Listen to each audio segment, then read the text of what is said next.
Okay, I was into the D&D long before I was a teacher. However, I might be a teacher because of D&D.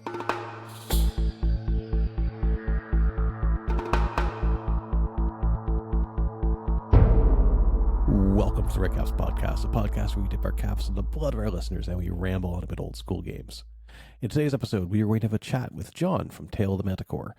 As you know, no mortal can outrun a recap. So as always, I hope you can sit back, listen, and enjoy. In the world of solo RPG podcasts, there are very few that do it any better than the guest I have on for you today. Tale of the Manticore is a BX-based solo RPG podcast done in the form of an audio drama or like a radio show. He has great voice acting, amazing music that really sets the tone. But most importantly, it's done with a lot of integrity, and it will feel as if you were at a table playing BX either by yourself or with a group of friends. So with that background done, let's jump right to the conversation. Ladies and gentlemen, I am joined by an amazing podcaster, a musician, a game designer, a fellow Canadian. You probably know him best for his best-in-class OSR podcast, Tale of the Manticore. John, welcome to the podcast. How are you doing today? Great, Kevin. Thanks for having me. I wanted to invite you on because I had a listener email into me and really wanted more information on solo play. And I've done a little bit of solo play, but when I think of solo play, there's a few podcasters, and your name's right near the top of it, of people that I think do it way better than I ever could. And I thought I would ask you to come on and pick your brain a little bit on that, and maybe help answer some of the questions that listener had. Your solo play, though, is a little bit more than just like what I probably do is sit down and just play a quick session and try to do it. You have a lot of voice acting and audio and music. It's almost like a radio play from the way you put it on. So you're kind of on the extreme side of that solo play universe. But before the podcast started, before any of that came about, were you doing other solo play as an experiment to see whether you would go down this route? And how did that work out for you? Absolutely not. No, it was not even on my radar as something that I thought could even possibly work. I would have scoffed, to be honest. I would have thought, DM-less D&D, that's not even possible. And I'll be honest with you, it would have struck me as kind of like sad and lonely and completely not something I would have been interested in at all. And I got into it by kind of an accident. And once I did, I realized, oh, this is actually extremely rich, and the potential here is huge and largely untapped. Actually, this is at least from my perspective, very much a kind of a new frontier in media and a new frontier in gaming, and I think it's largely undiscovered, and it does feel like the wild country. Yeah, there's so much that can be done. Like I get a little bit overwhelmed with it when I start looking, because I fall into the trap that I think a lot of people do, where they start spending so much time thinking about how they're going to play rather than just playing, and getting wrapped up in tools and oracles and trying to get the best of everything of this and that before they ever even pick up a dice and try to create a character. So you said that this wasn't something that you had really messed around with. So what was the spark that made you go, oh, this, like, how did you decide to do it the first time and go, oh yeah, I can do this now? I'm one of these deep freeze guys. Like I played D&D when I was a teenager, and I gave it up when I was about 18 years old, I think. This was back in the Satanic Panic years. I'm aging myself, but there we go. I'm just about a few days away from 50 years old now. So it was like early 80s when I started, late 80s, I guess, when I stopped. And it was like the social stigma around it was so intensely strong. I actually just was defeated by that and bowed out and did other things. And I kind of kept my interest never went away. So I scratched the itch through video games and novels and movies and whatever I could get, actually. And I didn't think I would ever come back. At some point, I discovered podcasts in general, and as many people do, one of the first ones I found was the Adventure Zone. I don't know if you've come across this one yet, but that's inspired so many people to start their own podcast. They actually put out a book about starting your own podcast, right? And I loved it, and for any of your listeners that hasn't listened to the McElroy Brothers Adventure Zone, they play D&D with their dad, and it's a goofball comedy show. But these guys are so funny; they really make it great. Even though, if you know my show, you'll know that's really not what I do at all. Yeah. Uh, but they also kind of made it dramatic, and there were real feelings and emotions in it, and it opened my eyes to oh wow, like podcasting can actually be pretty like affecting stuff, pretty emotional stuff. I wasn't thinking I'm going to make one. I was thinking I want to find more, so I started looking for more, and specifically D&D ones, because I was always looking for a way to scratch that old itch. I still wasn't anywhere near back to the gaming table, nowhere near. Anyway, I found one called the Iron Realm, and it was this guy who was doing solo D&D, and it was so very pure and kind of honest and genuine. It felt like lightning in a bottle. It felt like when I was like 13 years old or 12 years old and playing that basic D&D set. Uh, and I couldn't get enough of it. I absolutely loved this thing. So I thought, oh my gosh, I'm going to find the dozens and dozens of other podcasts just like this one. And there were none. And I looked and I looked and I looked and I looked and I looked, and all of them that I found were a variation on some kind of zany turn the rules upside down. Oh, I'm going to have a tabaxi and his name is going to be Tom, and you'll play some kind of anthropomorphic mouse and his name is Jerry. And, like whatever gimmicky spin. And I mean, that's obviously a very popular thing because that's kind of most of what's out there. But I wasn't interested in listening to anybody's story about a Colossus ninja or whatever it would happen to be. Bless people for making them. Obviously, people love them, but it wasn't for me. And then the pandemic came, and I kind of was housebound as most people.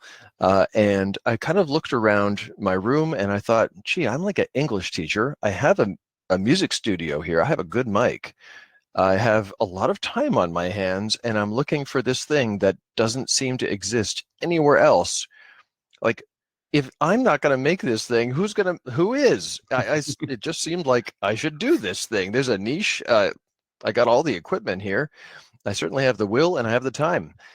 So I started making it, and it was a learning curve.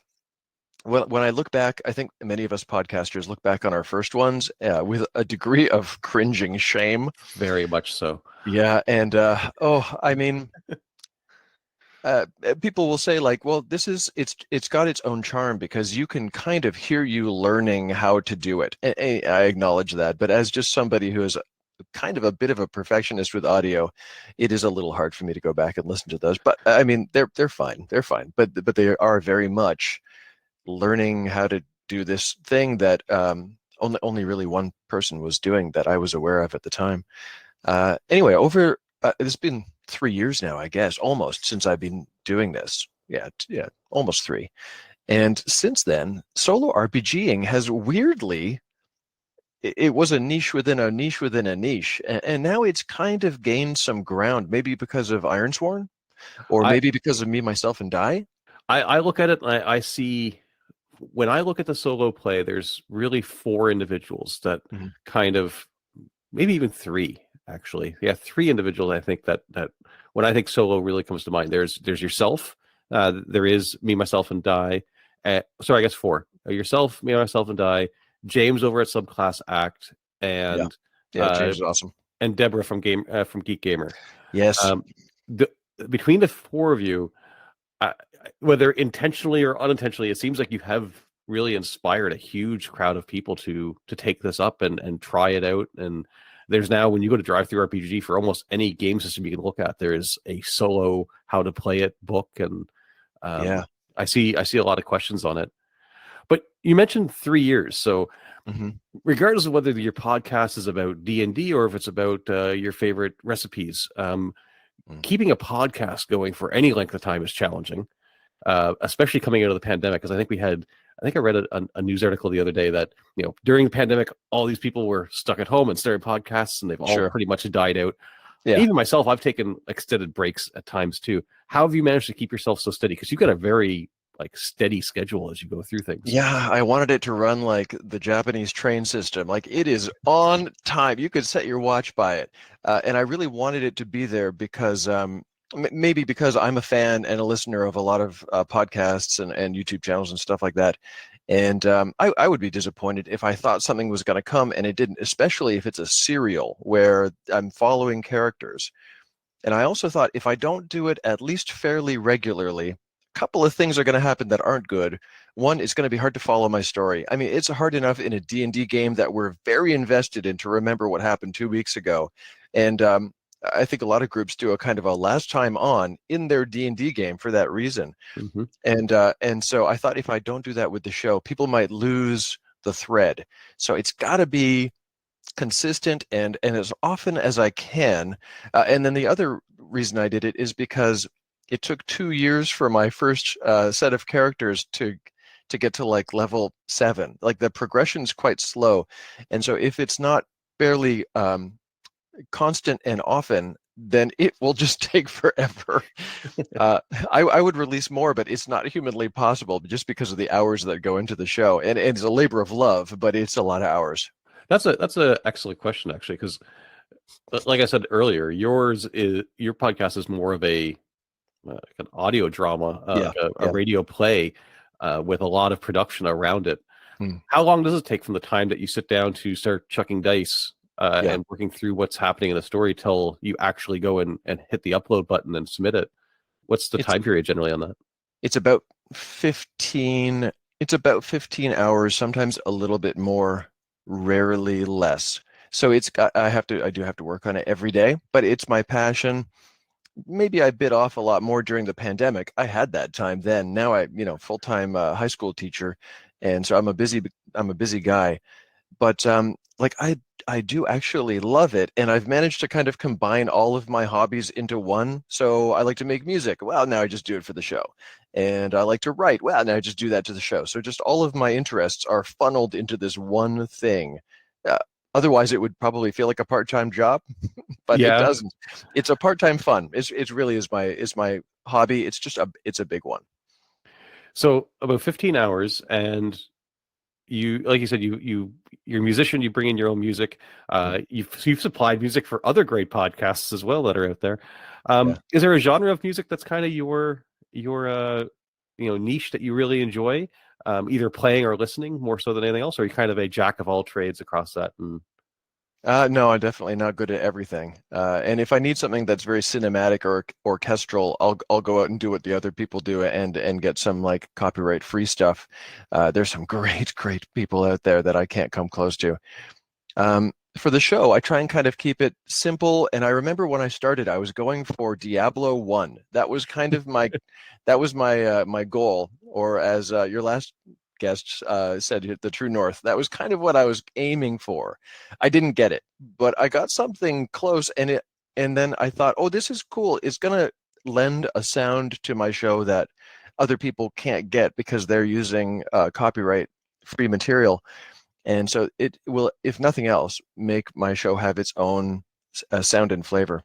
But before I was a high school teacher, I played in a rock band, a hard rock band, or even, I guess, metal back in the 90s and 2000s.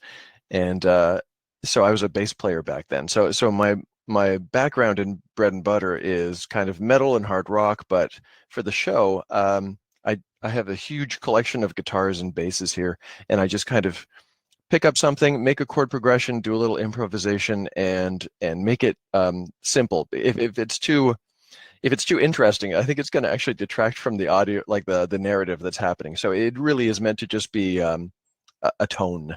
Yeah, I agree. I've tried before.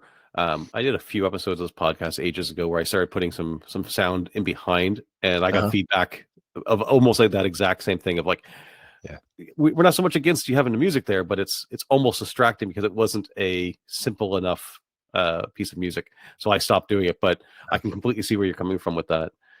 You've been adding in voice actors over the last while. How has that changed the process?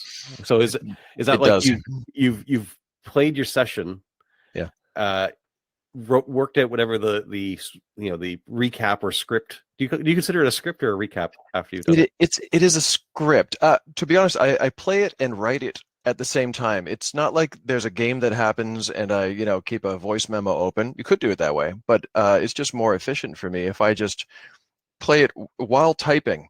And it really is the same way a D&D table would work. A DM would describe something and players would react. And instead of having a conversation with myself, which was probably a weird thing to do, I just type it out. And when it comes time to roll dice, I just have a bag of dice here. And the dice come out. We resolve whatever random thing has to happen. And then it's back to typing. But it really isn't that different from a table game, even in the kind of the give and take, which is a bit, you wouldn't think that would be possible, but it's much easier, especially maybe once you're used to it, than you would imagine. So after you have it written and you send it off to whomever your guests may be on that particular episode, Yeah. Because there's been some folks that have carried on with certain characters for a period of time, like multiple episodes. Yeah. Are they ever coming back to you saying, "Oh, I really want this person to do this," or is everybody just reading the words as you've written? Are you like the director that says, "It's on the page, read what's on the page," or can they ad lib a little bit with it? I tell them they can ad lib a little bit, and if I know the person, if we've had a relationship for a while, I'll tell them they can have a little bit more latitude. And some people, very, very rarely, if I know them well, I'll invite them to write a couple of pages worth and say, like, just be gentle with my plot. Don't kill anybody, don't do anything wild. Don't have meteors falling from the sky. But usually it kind of works like this. Like, let's say I ask you, hey, would you like to do a voice for the show? And you say, sure, yeah, like I'll do a one-off. And then I'll say, great. And so I'll send you what is essentially a page of script, and it's all what you would hear me say with your part in like bold. Right. And then I'll say like, and then can you turn this back around in like 2 weeks? And you can just read them all in a chain and send them back to me in a single MP3, and then I'll take it and cut it up and do all the work on this end. And that's how it goes. There is a time lag thing that has to happen though, because people are busy and they have lives, and doing a voice for Tale the Manticore may or may not be their highest priority in life, and so sometimes they need a reminder or they get nervous. Actually, that kind of thing happens a bit. So I have to have a buffer so that I can ask somebody and send them a script, and they can return it, and then I can still insert that into the audio and mix it and all that stuff, and still get it out on time. So in my gaming and writing, I'm like 5 episodes ahead, and it has to be that way. It's weird because I'm kind of living in 2 times. There's the release date, and I know you can relate to this because I think you mentioned it on the last interview I heard, and I'm sure you're already a couple of leaps ahead, right? But there is that sort of double existence of like I'm living in episode 26, but I've just published episode 21 for season 2. Yeah, so it's always. I try. I quickly often end up in the spot where I have caught up, but like during the month of December, as you mentioned, yeah, I definitely did that whole front loaded a bunch of content, and then as I'm doing stuff, I'm getting feedback on things that happened for me quite a while ago. So yeah. You get the that kind of time distortion a little bit on it. That's right. And I'm sure for somebody like yourself, where it's an actual play, and we were talking about trying to remember what's happening, you almost have to kind of remember when you're getting feedback from people 4 or 5 episodes ago, and you go to respond to it, you go, oh yeah, I don't want to spoil something. Yeah, that's something that I have to constantly keep in mind. I don't want to spoil, and also I get the people are kind of constantly discovering the show, and so I'm getting questions about season 1 episode 20, and which is a long time ago for me, but for somebody who's just finding the show, it's right now. Yeah. And so they want to know, like, oh, how could you have let this happen, or I was surprised at your interpretation of the rules on this thing, or whatever they have to get off their chest.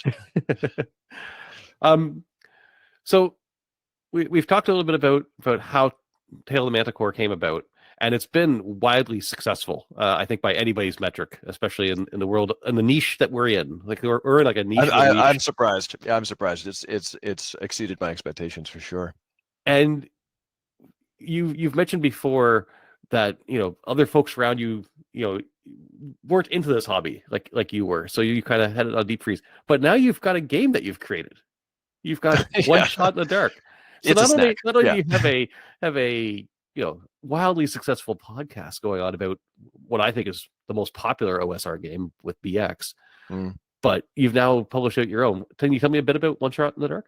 Yeah, this was something just before you hit record. I think I was mentioning this game, The Quiet Year. And for your listeners, if they haven't discovered The Quiet Year, it is this wonderful game. I'm sorry, I don't have it on the top of my mind who wrote it. I feel like it's a couple. Anyway, The Quiet Year is a map making and story building game where you kind of sit around the table with a couple of people, and you kind of like, you remember the game Black and White by Yes. by I think Bullfrogs. Anyway, yeah, it was a Microsoft sponsored game, right? Like, yeah. And you have this sort of like a bird's eye view, God's eye view of a society, and you can scroll around the map and make things happen. This game is kind of like that. You add map features and build a story, and little by little, this the threads come together and they weave this kind of a tapestry, which can be really, really cool and complicated and wonderful. Anyway, The Quiet Year, highly recommend. The mechanic for this game is you pick a card from a regular playing card deck, and you get like, oh, the 7 of hearts, and then you read a prompt that says, a stranger comes to your community, what danger do they bring? Or a stranger comes to your community, how do they help? And then that person, whoever's turn it is, they add their piece to the story, and little by little, brick by brick, you build this amazing tale of a world. And I love that mechanic of drawing a card and just drawing whatever on a map, very free form. And I thought, could that be applied to a solo dungeon game? And that's kind of where the idea came from. It wouldn't leave my mind, so I wrote it down. And then once I had a few pages written down, I thought, all right, I'll try publishing this. That's probably a terrible idea. And so I did that. As a teacher, I have my summers off, so I blew out July working on this thing, and I just put it up on drive-through, and of course I was able to kind of publicize it with the show. I don't think anyone would have ever seen it. There's so much stuff out there that if you don't have a way to make a noise, it's got to be very tough. And since I have some really amazing listeners, they kind of supported it, and it found a home in a place that I didn't expect. It became a kind of, I use this to introduce my kids to D&D game, which I never intended, and it's ironic because I have this very, for a mature audience's show, but it turns out that this game that I made is good for kids. Even though that wasn't the intent, I'm thrilled actually that it found that little home. That's awesome. And how did you find that month in the bunker in July of going through and doing the creation process? Did you come out of it going, okay, this was cool, I got to do it again? Or did you come out of it going, well, that's done? Like, what was the opinion afterwards? And has it changed since then? Like, since you've got, half a year now since then? Playing with the idea is super fun. And it rolls around in your head, and you think, maybe I've got something here. And then you put it down, and you think, that's not bad. That's pretty good. And then you send it to some people that you trust, and they say, this is garbage. You can't, this is terrible. You need to change this, this, and this. And by the way, aren't you an English teacher? How could you have, made all of these errors? And then you look at it and you go, oh God, they're right about everything they said. So then you get into rewrites and playtesting and playtesting and playtesting. And I'm a real believer that you've got to playtest before you put something out there. So I playtested the crap out of this thing with I don't know, a dozen or 2 dozen other people.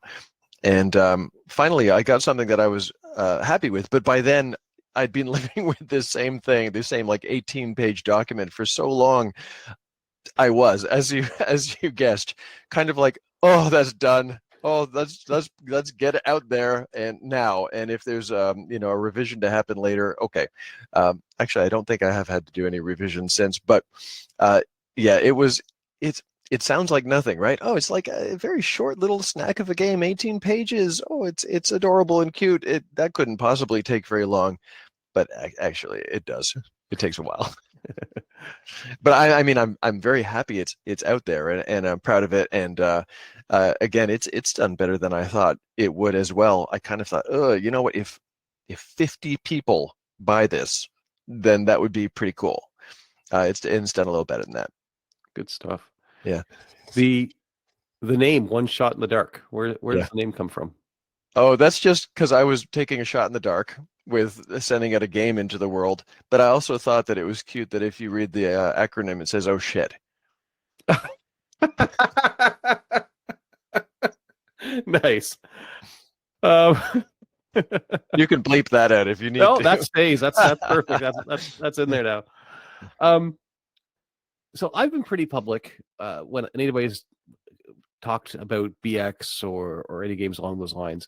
I've been very public that I think fudging dice is a cardinal sin. Yeah, Don't do it. yeah, I understand why some people do. I just personally can't get on board with that mindset.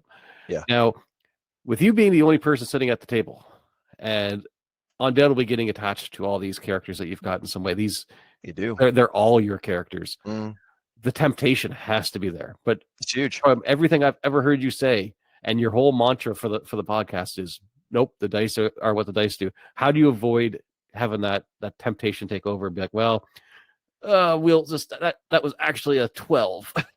Yeah, yeah. That temptation is absolutely there, and especially when it becomes like, without spoiling anything in the show. Oh my goodness, there's dire consequences here, or they have happened.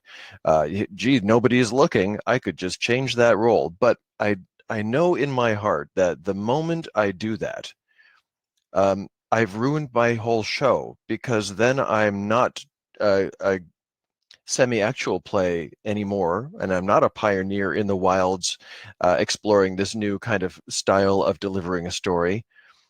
Now I'm a novel writer, and it's a very different thing. And that, I'm not interested in being a novel writer. In fact, solo gaming has completely liberated me from any apprehension I used to have, being like the guy with the half-finished novel in the closet.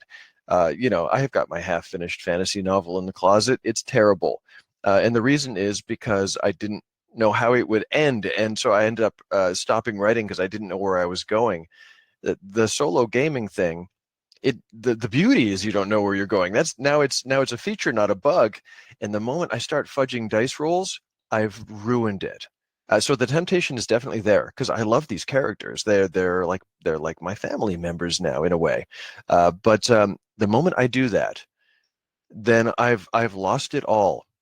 And the moment that the sense of danger is gone, if anyone were to glam onto this, well, now I've killed any sense of excitement. Now it's just a Marvel movie where the heroes are going to win, and you're just kind of waiting to see how they win. But the if is never a question. The IP is worth too much. Yeah, that's kind of been in the ever-ending debate between old school gaming and newer school gaming. Yeah, That's always kind of been my view on it too, is that it's the newer school gaming is not necessarily worse or right, bad, but it's right. different in the sense that I do get a sense that it's like a Marvel movie. It's like a superhero movie. Yeah, And there's so much investment in the character that the character almost can't die. And the game mechanics mm, really lean heavy into trying to make sure that doesn't happen as well. Um, definitely. so you've been playing this whole time with BX, right? Yeah, yeah, Obviously, the popularity of 5e has been massive for ages up until the yeah, last like what 6 weeks. yeah. But but Right. was there any temptation to switch over to a different system and move Oh away from that? yeah. Oh Yeah. yeah, for sure. I chose BX not out of I wasn't trying to like capture the nostalgia genie back in the bottle. That's gone. I can't be 13 years old again. I chose it because it's a podcast and I didn't want to spend a lot of time talking about rules. So it was the right choice in terms of keeping things moving and letting the story happen without getting bogged down in let me just look that up and then having rules upon rules upon rules. So it was the right one for that. Savage Worlds would have worked well too, I think, as a rules light system. I just didn't know it existed because I was fresh back. And so BX, I knew that was the other reason, is because I knew it backwards and forwards. Because when I was a kid, I just devoured that stuff. But 5e, I've thought about it a bunch of times because I could probably, I don't know, multiply my audience by 10 just like that by picking up 5e.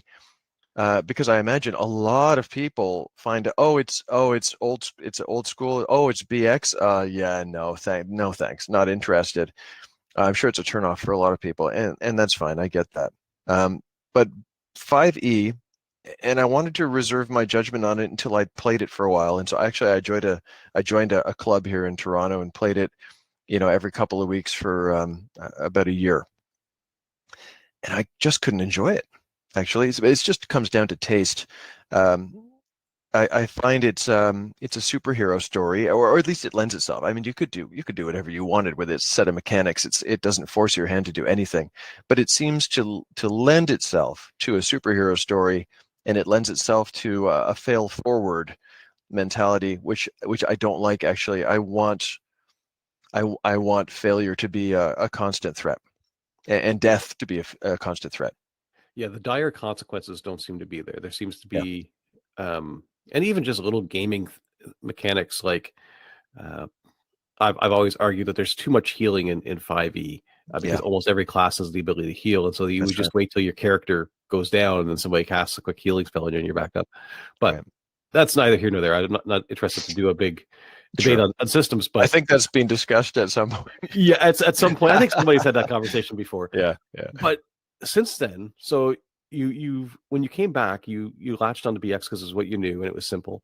yeah. Um, but now having spent more time in this sphere and Mhm. having put out your own game and seeing everything else that's out there, is there a game system that you're like, oh, if when we get to the end of this season, maybe Mhm. I'll try something like, is there any other systems that you're really curious to see how they would work in that sort of a situation? There's a few that I would be tempted to use. Old School Essentials is essentially BX, so we'll put that one aside and say essentially already doing that. Um, I haven't tried DCC yet, but I understand that it's kind of a BX but with a bit more wildness. I would try that out if it let's say Goodman Games emailed me and said we're looking for the next official Goodman Games podcast. In that case, I would probably say, yeah, let's do a partnership. If I could find a partner that would say like, we're gonna boost your visibility and have that sort of symbiotic relationship, I would certainly consider that one. Uh, Merkborg, I would give that a shot too. Uh, but I think it's got to be rules light. I keep hearing about like Savage Pathfinder, Savage Worlds, and I've only been a spectator for Savage Worlds. I haven't yet found a game, but that's one that's on my list. But I feel like I have to get my hours in as a player before I Right. feel comfortable enough sort of being like, okay, now I can run this as a DM and a set of players and because you gotta have a pretty good grasp on the rule set, I think. Yeah, I actually put out a post today on social media. So I've owned the box set for Forbidden Lands now for forever, and they recently had a really good humble bundle for Ah, all of Free League's products. right, So I grabbed all those as well, and so I'm kind of interested to see how that would work in a solo play. So I'm trying to find somebody who's done that. Surely there's somebody that has, or maybe I'll run the same situation that you have and nobody has. But right. I'm hoping that somebody's done it just so I can take a look and see how it goes. The gameplay of it is a little bit different than what I would normally play, but I'm really drawn to the map and the world that they've created. So I'm kind of interested to see how that Right. goes. I may just steal the map and the world and play it in BX, uh, Yeah. Yeah. but Yeah. yeah, it's kind of neat that way. How I mentioned earlier that a lot of people get hung up on tools. Hmm. What tools do you use? Like, are you sitting down just a word processor and your dice, or do you got like Mythic sitting off to the side, or Right. is there stacks of tables all around you? Like, how does this go?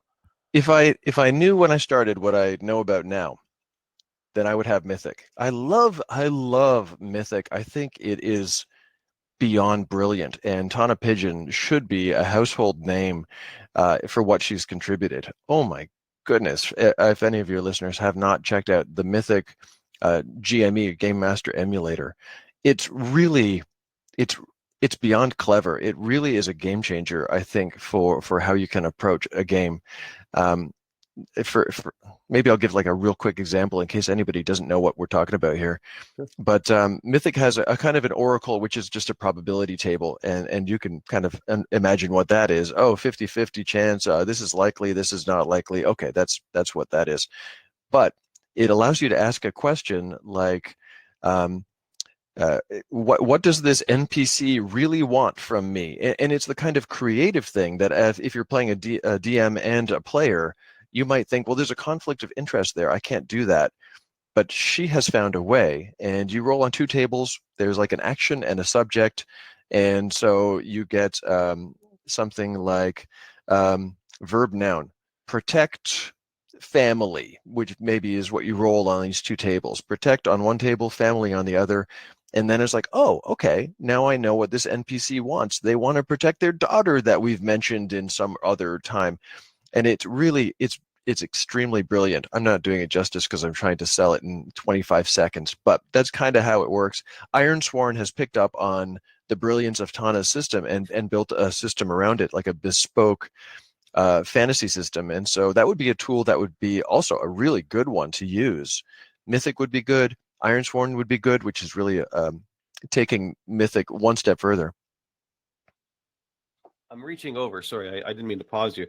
No, I figured you were getting a Kleenex or something. No. Yeah, sorry. And I should actually say that here for anybody who hears.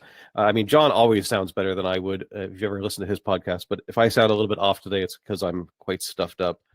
But Madeline Hale, her Table Fables books, I just reached over to grab them, and it's an audio podcast, so they won't see it, and my camera's not really working for me. But these series of books also just phenomenal little tables for, hey, I'm stuck and I need a description of something, and just be able to quickly grab something like that. Right. There's the Book of Lists, Matt David's. Pardon me. Or there's Une. Is that the Universal NPC emulator or something like that? I don't use these things. Trevor Duvall on Me, Myself, and I uses like all of them, so you can see them in action on his amazingly great YouTube show. But when I started, I didn't know any of this stuff existed, and so actually I used nothing. I just have a PDF copy of the basic Moldvay rules because I was foolish and let mine go. I sold or gave away all of my stuff, like all of it. And so I am a pauper when it comes to this kind of wonderful in your physical copy stuff. I have nothing. So I have a PDF of the BX rules, and then some dice. Actually, when I finally got my first set of dice after 30 plus years, I can't tell you what that did to my brain. It was like shoving heroin into. I mean, the joy I felt at holding these little pieces of resin, where it was ridiculous because it brought back so many memories, and the sound of it was so familiar to me, and it was like coming home in a way. It was amazing. But that set of dice that I ordered off of eBay, that was it. That I didn't have any other tools, but only because I didn't know that any existed. I really didn't know solo play was a thing. So how did you make decisions? Like, so if you came into a spot where you came to a conflict, and you were trying to make a decision, what was your conflict resolution path then? Or was it just, this makes the most sense and I'm going to go that route? Yeah, this is the beauty of it. It's actually simple because your characters act the way they would act. So you just think to yourself, well, if I was a player and this was my character, what would I do? And that's what you do. And it really is that simple. So, if your characters are sort of, they're going through the forest and they're set upon by a huge horde of goblins, what would they do? They would run. They would run because that's what anybody would do in that situation. It's actually simple. I've said this to a lot of people that the story writes itself after a while, and it really is true. You have to play a few sessions where everything is just floating out in space. You throw out some plot ideas and some character backstory ideas or whatever, and nothing connects. But then sometime into it, you can start to draw a line between these things. And I'm using my fingers now, which is really great for a podcast, isn't it? Anyway, you can start brain map. That's right. You can start drawing lines between these Chekhov guns, and suddenly things start to tie together. And the beauty of it is that the further you play, the more of these threads weave together. And it has a snowballing kind of effect, uh, to the point where the story really does write itself. It's so clear to me what people are going to do and what's going to happen next. I never have to worry about it. All you have to do is push the boulder and it rolls, and then it rolls faster and faster and faster. And all I try and do is to keep up with the boulder. I'm just running behind it, trying to keep up with this thing as it's going down the hill. Can I type fast enough? Because the idea is, there's no such thing as writer's block with this. Again, this is why this for me is better than writing the half-finished novel. There's never any of that, because the moment you wonder what happens next, that's when the dice come out. It's easy. Yeah, I've actually found it to be the opposite of a writer's block in the sense of that it almost feels like I'm drinking from a fire hose. Yeah, yeah, exactly. Where I feel like I'm writing down too much stuff, and I'm like, I'm the only one that's ever going to see this. Why am I writing down this Right. much stuff for, because I'm not doing it for a show. I'm just doing it for my own Yeah. pleasure, whether it's to experiment with a system or something. Yeah. But yeah, I find I have a hard time breaking that mentality of, okay, I must write down everything, and other times when I can just let it go, it becomes much more fun, and I can just kind of let it take me as I go down with it. Right. Right. I had a listener email. I'm so Canadian. I don't even want to say fan mail. I had some fan mail today where somebody asked, like, how can you give me some writing tips? Which is a bit of a tough question. Gee, I mean, I'm an English teacher, so I should be able to answer that question. And I thought about it for a minute, and my reply was, yeah, there's a few things that you can do, and I think this applies to anybody who wants to try solo playing. Is like, whenever you have an action, like make sure you're pushing the plot forward. You don't want to kind of, I mean, if you're on your own and you're not making a product for other people to consume, like, do your thing, whatever. Right. But I would say, like, try and advance the plot at every session, and actually at every opportunity would be even better. And I wouldn't want to explore necessarily many minutes and minutes of descriptive, description of nature or whatever. Although, somebody might be into that, so that's up to them. But I'd say move that plot, and also, if you can, end on a cliffhanger. It's actually something the Glass Cannon podcast does chef's kiss well, like, Yep. really to an art form.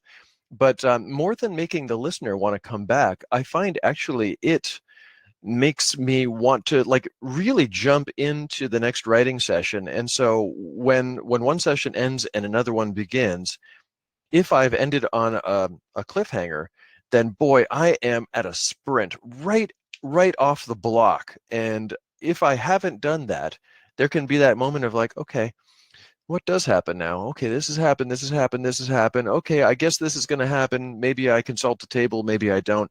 But if that cliffhanger is there, there is no question. Boom, we're resolving it, and then the next thing happens, and the next thing happens, and so on. There's two different Venn diagrams that you kind of fit into, that a lot of the people I've interviewed here over the last couple months fit into. So one is educator. I thought that might come up. Yeah. And the other one is just how artistic, in a sense, in your case, musically artistic. And I've had folks that are amazing, graphic artists or what have you on as well. What do you think brings those groups in? I think it's pretty clear why the creative side of people get drawn to D&D, just for the freedom of expression. But what do you think draws in teachers primarily? Like, is it? I mean, okay, I was into D&D long before I was a teacher. However, I might be a teacher because of D&D, and maybe this is a tiny link in the chain. D&D is why I got into reading, and reading is why I did well at English in high school. And doing well in high school English is why I took it at university, and then I gave it up. But then I came back and became an English teacher. So I think a lot of us that are educators, I think at least some of us might have got our love of books from D&D books. I mean, I read more modules than I played. I was a bigger reader of D&D stuff than a play. Like, I played all the time as a kid, but I read even more. Um, and it really is responsible for why I did well in that aspect of school. Not so much the other aspects of school, actually, but it is why I ended up on the career path that I did, at least in some measure. The Yeah, it's interesting that you mentioned that, because I think that's very true, and you see a little bit of overlap with that too. Because I've seen people that attribute like comic books and the reading of comic books at a Hmm. young age to Hmm. various steps in a career as well. So that very well might be a better place to look. Maybe I should start asking folks how old they were when they started getting into that, because I wonder. that might really lead into that. Um, Another tool that I was recently thinking about in terms of solo play. I'm not sure if you have an opinion on it all, but AI with like things like Chat Oh, GPT. I don't know if you've played with it all, but it is amazing. I know there's a lot of people that have like really strong opinions about like graphic art of it, but the Chat GTP, that genie's out of the bottle and they going back in, and it's pretty cool. Like it's really neat on what it can do. right. I I wonder how that may change future solo play, where instead of rolling on a table, you can just be like, so I'm in this situation. What do you think happens? Press enter and then see Right. what the chat bot comes back to you with. Yeah, I mean, as a teacher, we've been aware of ChatGPT for a while. I think a lot of teachers and educators don't understand how powerful and how widely used it is right now. And I think they think, oh, this is coming, and it's here already. So I was aware of it, but actually was listening to an episode of your show that made me go, you know what? I'm gonna try it for myself, and see really what it can do myself instead of just hearing the water cooler talk about it. And so after listening to the episode that you put out, with the Lich, Yes. which was I was listening to that just going, oh my God, this is a game changer. This really is a game changer. And so I went and I thought, well, what could I use this for my show at all? And so I asked it, make me a satirical poem about a bad king. And I thought, if it's good, I'll put it in there. And it was not good. It can't do poetry very well. And then I thought, okay, do a funny joke about a stupid king. It couldn't do that either. Right. But it can do some things, because I started to just kind of play with it and try and test its boundaries. And it can do some things really well. And then I discovered the AI generated art, and I was like, forget you, ChatGPT. I'm sure you're amazing for some people, but the art thing, boy, did that grab me. And now I'm kind of addicted. I'm like one of those old people that goes to a casino and just plays at the slot machine. I'm just every day I'm generating another 2 dozen images, and 1 out of 5 of them is really good, and I So can't there's believe it. so the trick with both Chat GPT 3 and the various image AI things, start feeding it your own work. So take That's some what of your I've started to do, actually. Again, I think based off of what you had said, I think yeah it was take from you. Yeah, take one of your scripts. So take one of your Tale of the Manticore right. scripts and say, hey, here's a script of what it typically sounds like. Yep. Now, using that, can you tell me something about this? And once it gets some background information, it's Right. really interesting what it can do. And then, kind of same thing too. If you are artistically talented with a pen and paper, scanning something in and then saying, "Okay, take this piece of art I've drawn and redo it as so and so's style." You're Yeah, like, this is so cheating, but I know. it's really neat. They're now coming.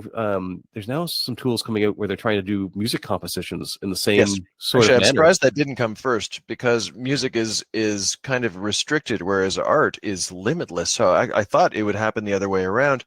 Art, you've got your 12 notes, you've got X number of time signatures, X number of tempos. Uh, it's very well documented what triads have what feels, et cetera, et cetera. So I thought that would have come first.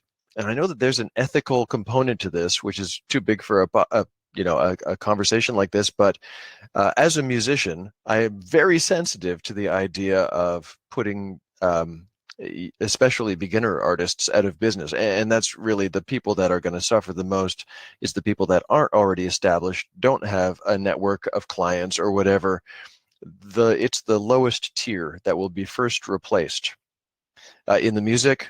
or in the writing or in the art, right? This is a big problem, and you can see it across the Twitterverse and the Instagram.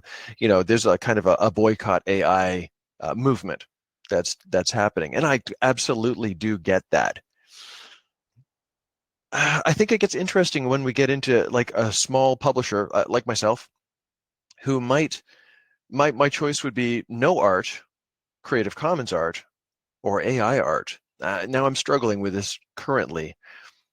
Is it okay if I feed my own art in, ask it to reinterpret it, and get something back that is partly of my creation or mind? I I don't know. Actually, I'm not sure where I am with this. I know that the results are astounding and much, much better today than I was capable of a year ago. Yeah, it seems like every month or so somebody comes out with a new demo of what it Yeah, can do, and it's yeah. just stunning. The I look at it in the standpoint of like I said, the genie's out of the bottle, and Mm. with some things like uh, it's kind of an exciting time. It's kind of almost like there's news of Microsoft having partnered very heavily with OpenAI for ChatGPT, Uh-huh. and their goal is to bring that to Bing for their search engine. And Oh, instead of having a typical search engine, you would just wow. have a conversation with an AI like that. And honestly, that could be a sort of thing that changes, what has been a constant of Google's dominance for It decades. could. It Um, could. And to bring it back to like my tiny, tiny, tiny, tiny sliver of concern, could that be a solo GME, an AI? Could it do it? I think it's close. I think it's not there, but I think it's close. I think right now it could be a big help or bust writer's block if that were to occur. Um, but I think that given 5 years, that's absolutely there. Maybe 2 years. Yeah, I think with all the controversy that came out over the last few weeks with what Wizards of the Coast is doing Mm, with OpenGL, one of the things that was mentioned was that with their new VTT, they were planning on having AI GM. They've backstepped wow. that a little bit, um, Yeah. Yeah. but I can see that being a thing for their beginner box sets and what have you. So they release a little beginner adventure, like a one-shot adventure. Yes. And would you like Yeah. to come and do it? If you can narrow an AI down to here is the one shot, here's the bounds of that one shot, let a player run through it. I think that's a powerful tool. I think that's a good thing, actually. I know a lot of Yeah. people think the AI GM is bad. Overall, I probably agree with them, and I don't really trust Wizards, but the functionality of that I think is a very powerful way to bring people into as an introduction to a game system. Be like, hey, here's this, do whatever you want, and the AI will assist you. And then, oh, you found that cool. Now go get some friends and play it for real. But Yeah. I think that's a powerful option that may come about. Um, all right, we're coming up close to an hour. So you mentioned before that you've listened to a bunch of them, so you got to know what my last question was going to be to you. Then I do. I'm prepared. before I drop it on you, though, I want to ask one other thing. So you've mentioned before that a lot of people around you, from an adult standpoint, don't really Yeah. know what you do. I Yeah. think the very first time you and I talked, you said even your partner at the beginning didn't know what you were doing. That's right. You're kind of sneaking off with it. I tried to Uh, do it. I tried to do it in the closet. Yeah. the Is your partner aware now? Yeah, yeah, she even did a voice in season one, so it was impossible to hide. I did try, pathetically, poorly, but I did try. So and does she now understand what's going on? Is she like enthralled with it, or is she just like that's cool? That's something that John does and whatever. Yes and no. So she knows what it is, and she has a kind of an idea of what's going on. Just because we live in a pretty small condominium, there's a studio in one room and a kind of a living room in the other, so she can hear me banging metal together to do Foley work or something like. She knows what this is all about. She did a voice for season one, but it's not like she's not a D&D nerd like I am. She'd probably happier watching basketball like a regular person. Go Raptors. Yeah. All right. So the final question then for you is you've done a bunch of conversations with people because everybody loves what you've done. And we've had this conversation here now. What haven't I asked you that I should have asked you? Or what's something that people don't know about you or your background that they should know? Let's see. Something about my background that, well, not that they necessarily should know, but that might be kind of interesting was that I used to play in a rock band, and somebody out there might have seen my video or heard my single. Um, So I don't think I've ever mentioned this on a. This is an exclusive anyway. I used to be a bass player in a band called Headstrong, and we had one song. Are you kidding me? Do you know that? Do you know that? Them, they're me. We had one song that reached number 12 on the charts and never did better. So we were a flash in the pan, and it wasn't that bright a flash. But I did get to sort of live the dream of signing a record deal with a cigar chomped between my teeth and going on the wild ride and touring the States for a couple of years. That's so weird. I guess that's just a Canadiana thing because I mean I discovered that on the Edge. I think it was probably where the first time I ever heard it. Right. Yeah. Yeah, they did the thing where they played us every 2 minutes for like a month, and then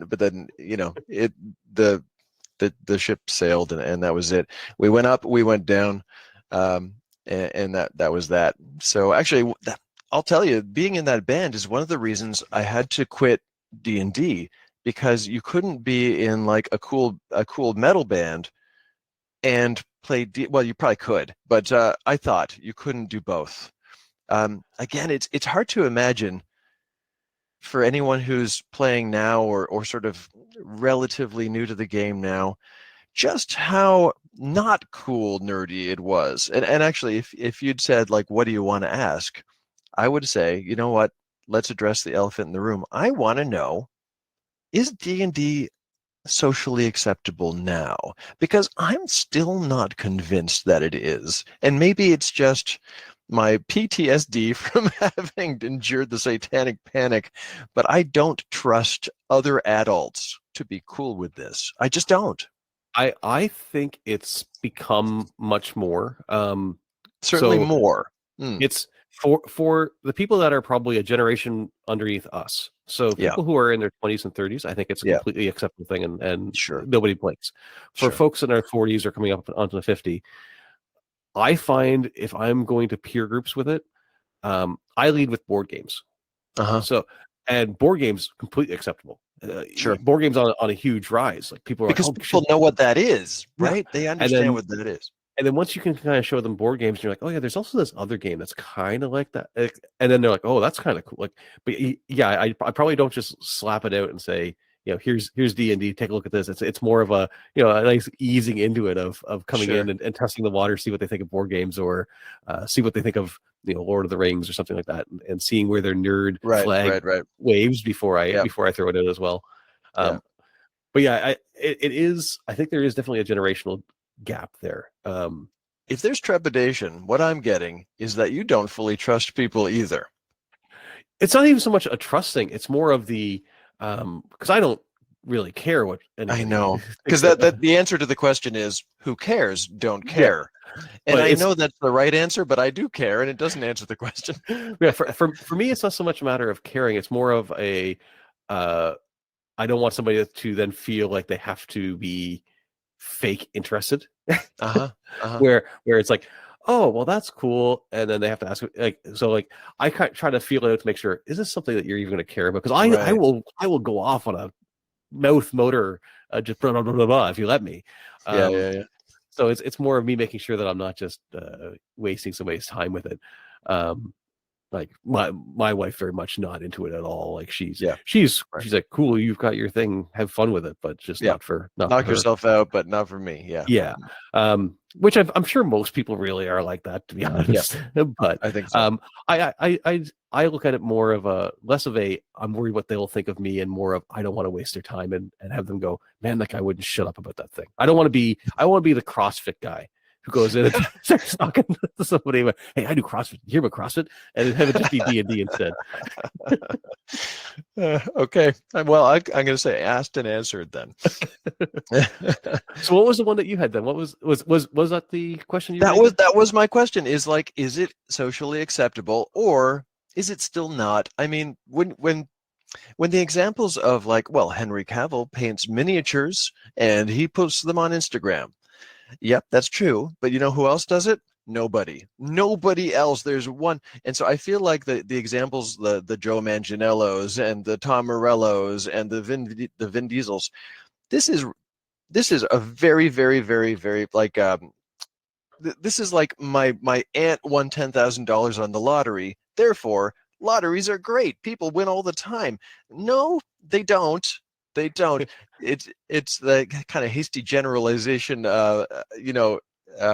fallacy of using one small example to make a point. I don't see D&D being embraced as sort of like a cool mass culture. I think it's still very much a nerdy thing. Oh, the Big Bang used it. Well, Yeah. they're a bunch of nerds. Community did. Oh, yeah, I think they're a bunch of nerds too, aren't they? Anyway, I still think it very much is in the nerd culture. It's just that nerd culture itself is now a little bit more accepted. acceptable. Yeah. Yeah. I think people don't think that it's satanic occult stuff anymore. Yeah, I think that side of things has passed. Yeah. But I think when you look at things like, I know if you rewind yourself back to the beginning of the 2000s, if you were telling people that you were into Spider-Man and Batman and stuff as an Right. adult, they would have Right. looked like you're crazy. I know. And now everybody's a fan of those franchises and go on about how they've been a fan forever and what have you. Yeah. So it's possible. It's just a matter of there being enough visual in front of it. I don't think the D&D movie is going to do that, but hey, maybe it will. Maybe it'll bring a conversation. Who knows? But maybe more things like Critical Role bring that conversation. But right. I don't know if it's enough to grab our generation. I've still got lots of peer friends that don't understand watching anything on Twitch or a live stream of any kind. So, which is odd because we're all sports fans and we watch sports. It's just like to me, it's the same thing. But okay. So, yeah, I don't know if it's more acceptable in our age group. I definitely think it is completely acceptable in probably the 10 to 15 years below us. I think that's for sure. That's for sure. Yeah. Even with my students, I can't remember if I said on the air or not, but I was playing the Quiet Year with my students, and I sort of pitch it as it's a different game than anything you've ever played before. It's not a board game and it's not an RPG. And then immediately some kid in the front row will be like, "Is this D&D?" And I'll say, "No, it's not D&D, but you can kind of tell whoever made this game played D&D." And the kids are like, "Oh, that's it. Okay." They're all cool with it. It's not the teenagers that I feel are going to be judgmental, but I do feel like other adults might be, and I just don't want to deal with it. So, what is next for John and Tale of the Manticore? What's coming up over the next while? Let's see. Well, as a teacher who tries to do a good job and keep my head in the game, really, I'm going to try and make and put out the very best episodes that I can until the summer. And then in the summer I get a bit of breathing room and I can maybe take on something new at that point. And this summer I have a couple of goals. I don't know if I'm going to succeed at them or not, but one of them is there's been some interest in my putting out a book form of season 1. I was going to say that earlier. I was going to say it would be amazing if you could find a graphic artist and do a comic book version of season 1. Yeah, some artists have reached out to me with that kind of idea. Either I don't know if it'd be a graphic artist, like a graphic novel. I mean, that would be a dream come true. I don't know if I have that kind of reach at this point, but it could be sort of like every 10 pages there's like a full page picture. Right. And the way I kind of see it working, and maybe the only way I see it working, is if it follows the same format of the show, where it's not a novelization. I think that would fail, actually. I think it has to be like those old examples of play from OSR books, where essentially it's a transcript of the show with all of the unnecessary stuff taken out. Right. But mostly it would be a transcript of the show, the core. And I've been blessed with a couple of really wonderful artists, none of whom are an AI, actual flesh and blood artists, human beings, amazing, who have sort of expressed some interest in that. If I could go and be like, okay, who do I want linked up with you on that? I don't know if you know Jim Zub. He's also. I'll check out Jim Zub. He has made he did all the Conan comic books. He's worked with Wizards on some other stuff that's really, really cool.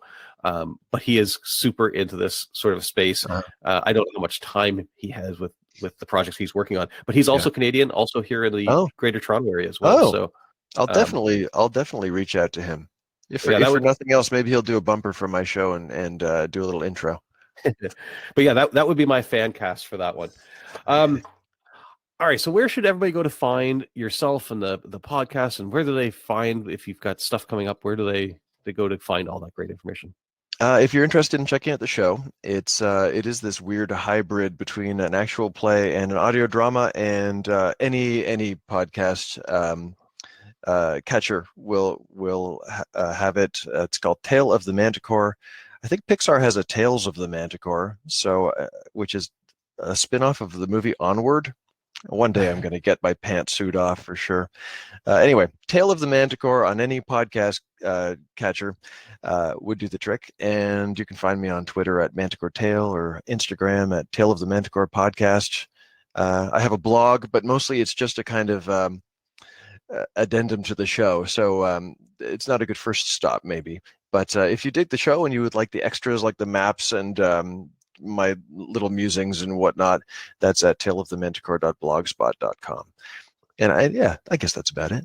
And if you feel like you're really far behind, you've got these really great recap episodes. Every X number of episodes where somebody can go in and just kind of get a quick recap and get themselves caught up to speed. So if you don't have the time to listen to, because how many episodes are there now? There's a lot. I guess I should mention for anybody that hasn't heard the show that is kind of curious to check it out, I kind of would recommend starting with season 2, episode 0. It's a brand new start, fresh start. You don't have to go all the way back. That's by design. I didn't want people to be put off by that enormous backlog. Season 1 is 75 episodes or something, plus some bonuses. And I think we're at 21 for season 2, but they're short. They're like 30 minutes long. It's pretty easy to catch up. But that's what I would recommend for anybody that wants to just kind of demo the show and see if it's for them. I would say season 2, episode 0. It's a little bit slicker, and I know what I'm doing. The early ones they're probably very charming, but you do have to kind of listen to me sort it all out. So yeah, that's what I would recommend. Some people I'm sure would disagree with that, but that's what I'm going to go with.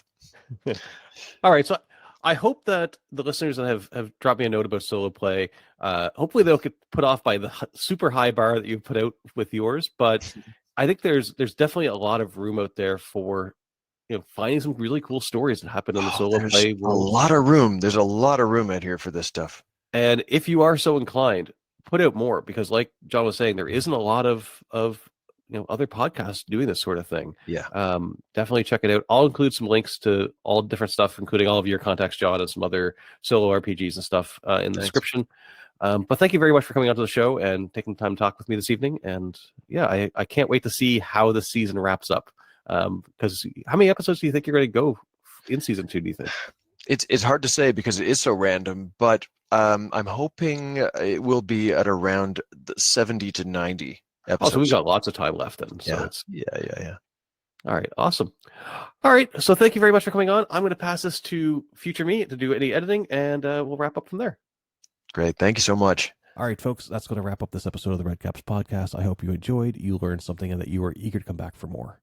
www.theredcaps.net has all the links to all the ways to contact me, and I would love to hear from you. Keep in mind that there is now a YouTube channel. If you go to youtube.com/@theredcaps, you can see the YouTube videos. A lot of these interviews are up there, as well as some new original content as well. Thank you very so much for listening, and remember, never let your caps dry out. Stay safe, have fun. We'll talk again soon. Take care.